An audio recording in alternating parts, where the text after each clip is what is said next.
வந்து யாரும் வந்து புகாரை வந்து வெளிப்படையா சொல்லல அப்படின்லாம் சொல்லி என்ன காரணமா நினைக்கிறீங்க? அந்த சமயத்துல நம்ம அவ்வளவு ஆக்ரோஷமா எல்லாரும் பொங்கணும், கேள்வி கேட்டோம். ஆனா ஒரு கமிட்டி அப்படின்னு சொல்லி போட்டு விசாரிக்கும் போது யாரும் வெளிப்படையா சொல்லாததுக்கு என்ன காரணம்? இல்ல, சில விஷயங்கள் அப்படி சொல்ல முடியாது. நம்ம யாரை பத்தி சொல்றோமோ அவங்க சமூகத்துல ஓரளவுக்கு நல்ல பேரோட இருக்கிறவங்க, குடும்பத்தோட இருக்கிறவங்க. சில காரணங்களால நம்ம டக்குன்னு வெளியே வந்து சொல்ல முடியாது. அப்படி சொல்ற மாதிரி இருந்தா நடக்கும்போதே சொல்லியிருக்கலாமே, நடந்து முடிந்த உடனே சொல்லியிருக்கலாமே. அப்பயே அவங்க அச்சப்பட்டாங்கன்னா அதுவும் இதுதான் காரணம். அது மட்டும் இல்ல, இதை வெளிப்படையா சொல்றதுனால நாளைக்கு வரக்கூடிய நமக்கு யாருக்காவது, எனக்கோ என் குடும்பத்தாருக்கோ வரக்கூடிய பிரச்சனைகளை பத்தி யோசிக்க வழியே சொல்ல முடியாத சூழ்நிலைன்னு ஒவ்வொருத்தரும் நினைக்கிறாங்க.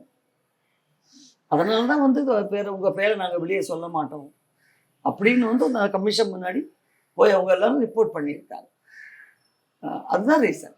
அது எப்படி இருந்தாலும் கோர்ட்டுக்கு முன்னாடி தான் இருக்கு. நிச்சயமாக அது அது வரும். அப்ப அது வரைக்கும் எந்த அளவுக்கு எத்தனை பேர் அந்த புகார்ல வந்து ஸ்டடியா இருப்பாங்க, எத்தனை பேர் வாபஸ் வாங்க போறாங்கன்னு தெரியாது. அந்த வாக்குமூலங்கிறது இன்னும் யாரும் வெளிப்படையா வந்து சொல்ல ஒத்துக்கல. இல்ல, வெளிப்படையா ஒத்துக்கல. மீன்ஸ் சில பேர் வந்து இல்ல எனக்கு இப்போ ஒரு கம்ப்ளைண்ட் இல்ல.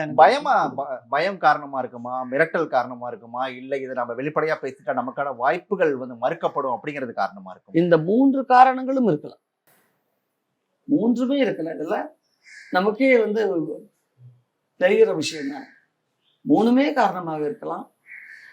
அடுத்தது வந்து ஐயோ அன்னைக்கு இருந்த ஒரு வேகத்தில் நம்ம சொல்லிட்டோம், அந்த அளவுக்கு பெருசு பண்ண வேண்டிய அவசியம் இல்லை அப்படிங்கிற காரணமும் இருக்கலாம்.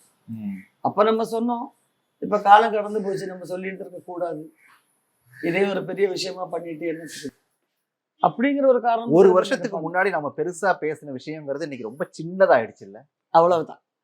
அதான் சொல்றேன், அன்னைக்கு எவ்வளவு வேகமா பேசின ஒரு விஷயம் இன்னைக்கு இப்ப பார்க்கும்போது அப்படின்னு அவங்களுக்கும் இப்ப நான் சொன்ன விஷயம் அதுதான் பல பேருக்கு வந்துச்சு. அன்னைக்கு ஏதோ ஒரு அவசரத்துல போய் நம்ம சொல்லிட்டோம்.